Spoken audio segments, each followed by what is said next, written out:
na-document ko yung mga ganon. Tapos, kakain lang, bibili lang kami sa mga fast food chain, tapos kakain kami sa sasakyan. Ganun lang ang buhay namin. Hindi kagaya ng mga ngayon ay, biruin mo, yung mga report ng mga kapatid dyan sa Middle East at saka sa ano, na hindi nakakarating sa pangasiwaan ngayon. Kung mahal talaga natin, mahal ninyo ang iglesia, ang MCGI, iparating ninyo kay Kuya Daniel. Kaya lang, mukhang si Kuya Daniel, takot na rin sa mga KNP. Kagaya nung yung paksa nung prayer meeting, kailangan daw yung desisyon ng KNP igalang. Paano igagalang yung desisyon ng KNP? Minumolestya nga yung mga kapatid.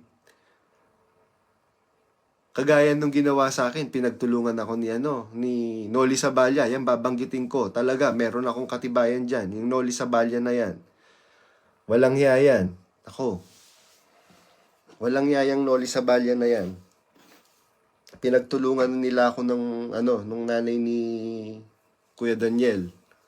Di na nga binigay yung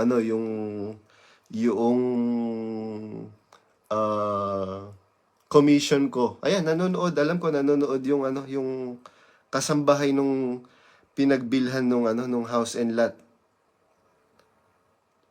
Nanonood siya. Kita ko eh. Tapos, alam niya, ginawan ako ng issue nung seller. Magulo kasi yung seller din.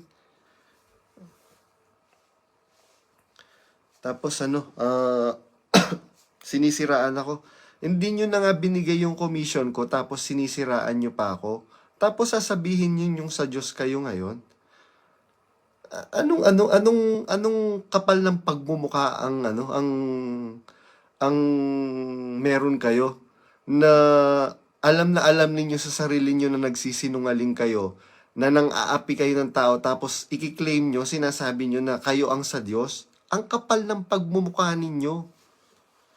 Ang kapal ng pagmumukha ninyo, lalo na yung nanay ni ni Kuya Daniel. Nako, biruin mo, sasabihin, demonyo kami. Pero yung mga kasambahay ni Kuya Daniel, pagka tinatawag niya anak, yun, napaka-plastic. Meron akong nung siguro 2023 yon, noong inano ko yung tiny house, ginawa naming kasi idea ko po yun na kesa nakatambak lang yung mga bahay doon sa Baghdad, yung likuran ng convention, i-convert naming Airbnb kasi may mga kapatid na nagme-message sa akin na naghahanap ng matutuluyan. So ako ang nire-refer ko yung hotel sa labas. Kumikita sila na hindi nakikinabang supposedly yung gawain. Tapos yun,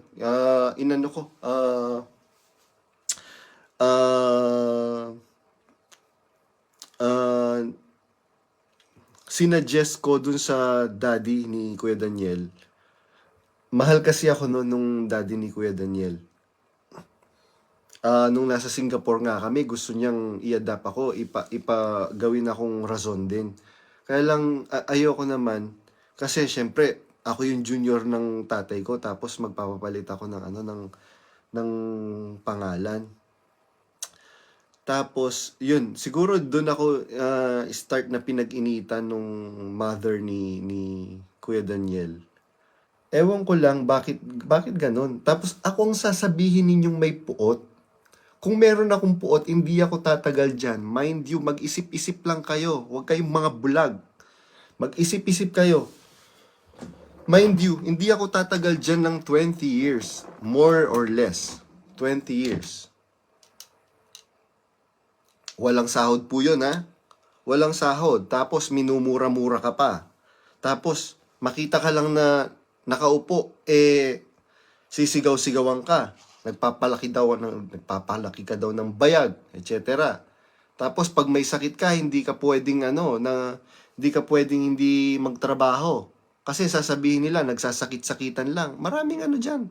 Maraming saksi diyan. Maraming mga saksi diyan na magpapatunay na totoo yung mga sinasabi ko. Siyempre, unang-una ang Diyos. Bakit ko sinasabing unang-una ang Diyos? Kasi ang Diyos, hindi siya